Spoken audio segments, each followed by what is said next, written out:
નાગપંચમી વ્રત. આ વ્રત કરવાની વિધિ. આ વ્રત શ્રાવણ વદ પાંચમના દિવસે કરવામાં આવે છે. આ દિવસે વ્રત કરનારે વહેલી સવારે ઉઠીને સ્નાન કરી પાનિયારા પર નાગનો ફોટો રાખી અથવા ચિત્ર દોરી તેની પૂજા કરવી, ઘીનો દીવો કરવો અને બાજરીનો લોટ તથા ઘી મેળવીને કુલેર બનાવી તેનું નૈવેદ્ય ધરાવવું અને પૂજન કરવું. ઉપરાંત પલાળેલા મઠ, મગ વગેરે લઈ શકાય.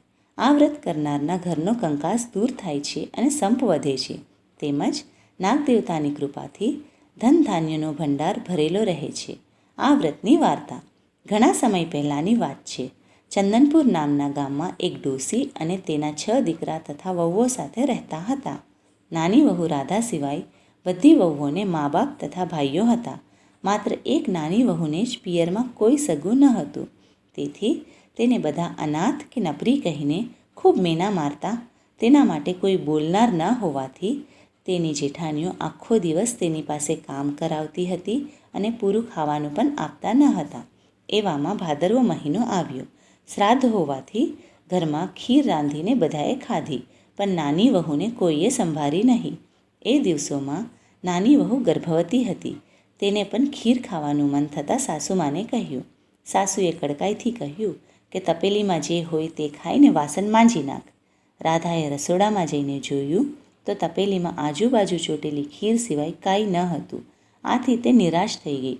તેમ છતાં તે વાસણો લઈ નદીએ માંજવા ગઈ.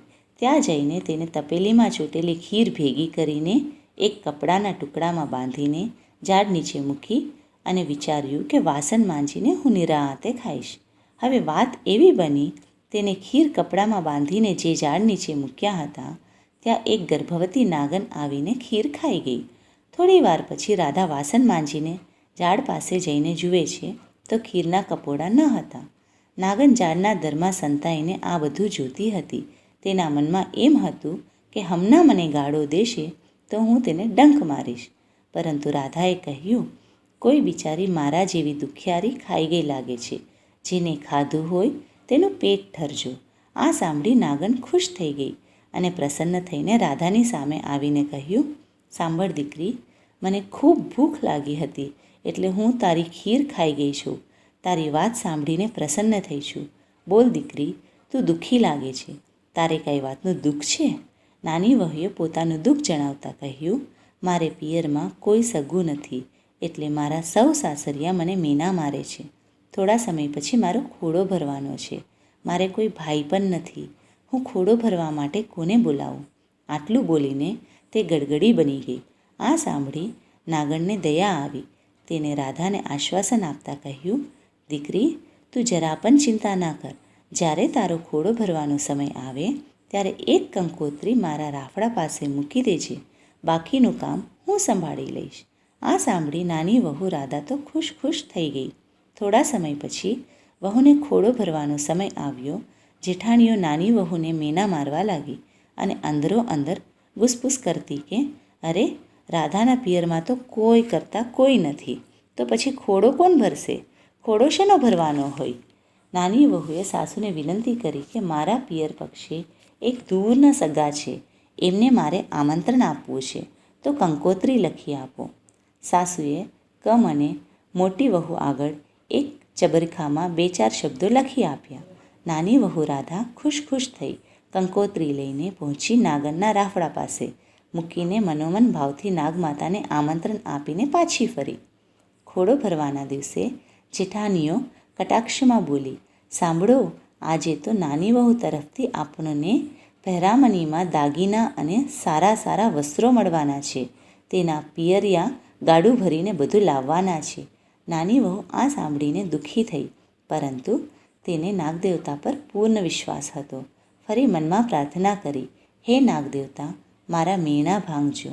એટલી વારમાં તો સામેથી ગાડાનો કીચુડ કીચુડ અવાજ સંભળાયો. બધા એક ટીસે એ દિશામાં જોવા લાગ્યા.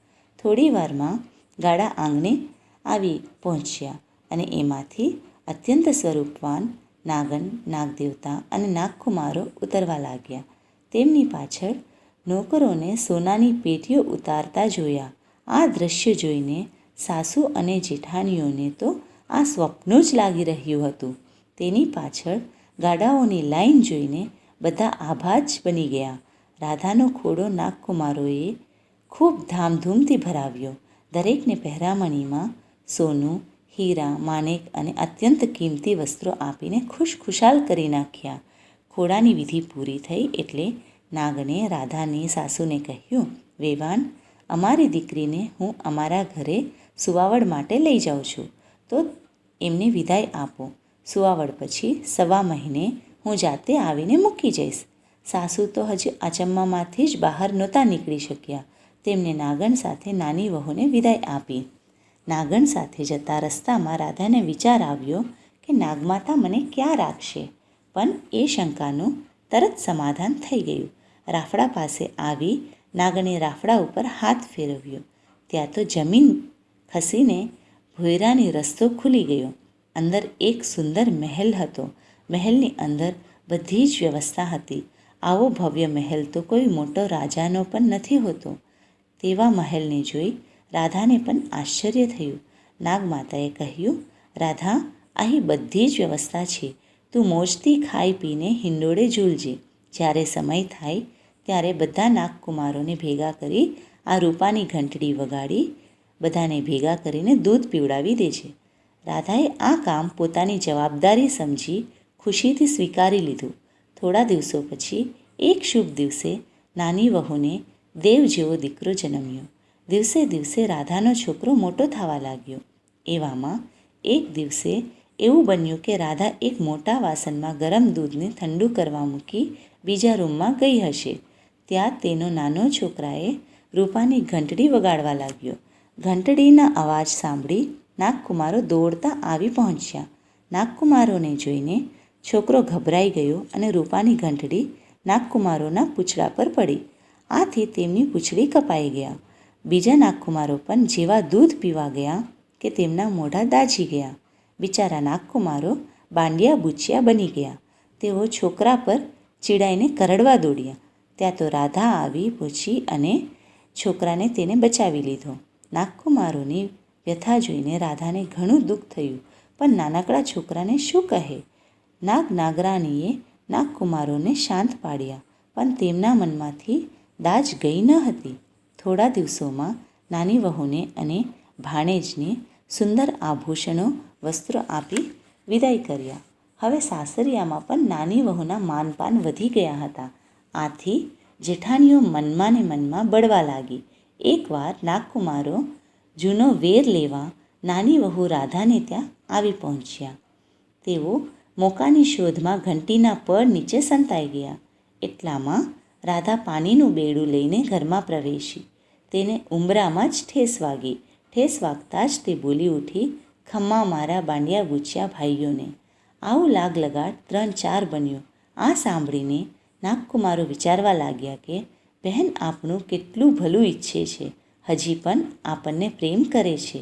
બહેનનો આવો પ્રેમ જોઈને નાગકુમારોએ કરડવાનો વિચાર માંડી વાળ્યો અને બહેનને આશીર્વાદ આપી ત્યાંથી નીકળી ગયા. એક દિવસ નાની વહુના છોકરાએ જેઠાણીના છોકરાનું દૂધ ઢોળી નાખ્યું. આથી તે ગુસ્સે થઈને બોલવા લાગી, અમારા ઘેર ભેંસો નથી, તું મોટા ઘરની છે તે તું તારે પિયરથી ગાયો ભેંસો લઈ આવીશ, પણ અમારા છોકરા દૂધ વગર રહે તેમાં તારે શું? આ સાંભળી રાધાને દુઃખ થયું. તેને આ દુઃખની વાત નાગણને કહી. નાગણે બીજા જ દિવસે નાગકુમારોને ગાયો સાથે રાધાના ઘરે મોકલી આપ્યા. બધી જેઠાણીઓને પણ થોડી ગાયો આપી. આથી બધી જેઠાણીઓ પણ ખુશ થઈ ગઈ અને જેઠાણીઓ પણ નાની વહુને પ્રેમથી બોલાવવા લાગી. સાસુ પણ નાની વહુ ઉપર પ્રસન્ન રહેવા લાગ્યા. આમ ઘરમાં ફરી સૌ સંપથી આનંદપૂર્વક રહેવા લાગ્યા. હે નાગદેવતા, જેવા નાની વહુને ફળ્યા એવા સૌને ફળજો. બધાને સુખી રાખજો. જય નાગદેવતા.